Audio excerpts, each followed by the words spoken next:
মাননীয় স্পিকার 1971 সন এর সাথে জিয়াউর রহমান জড়িত, 1975 সন জিয়াউর রহমান জড়িত, 1990 সন বেগম খালেদা জিয়া জড়িত, 2024 সন আজকের প্রধানমন্ত্রী সংসদ নেতা জড়িত।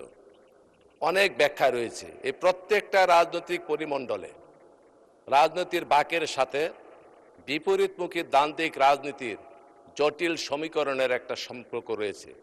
এই জটিল সমীকরণের সমাধান হয়েছিল জিয়া পরিবার এবং বাংলাদেশ জাতীয়তাবাদী দলের হাত ধরে।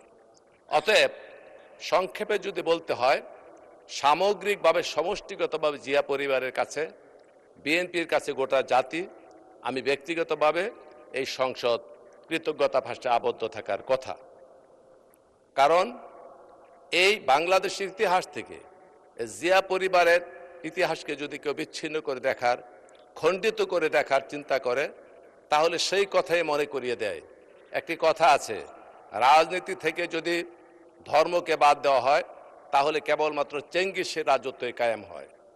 আর বাংলাদেশের ইতিহাস থেকে জিয়া পরিবারের বিএনপির রাজনীতি যদি বিচ্ছিন্ন করা হয় তাহলে সেই ইতিহাস হয়ে পড়ে অন্তঃসারশূন্য, সারশূন্য, ম্লান হয়ে যায়, কলুষিত হয়ে যায়।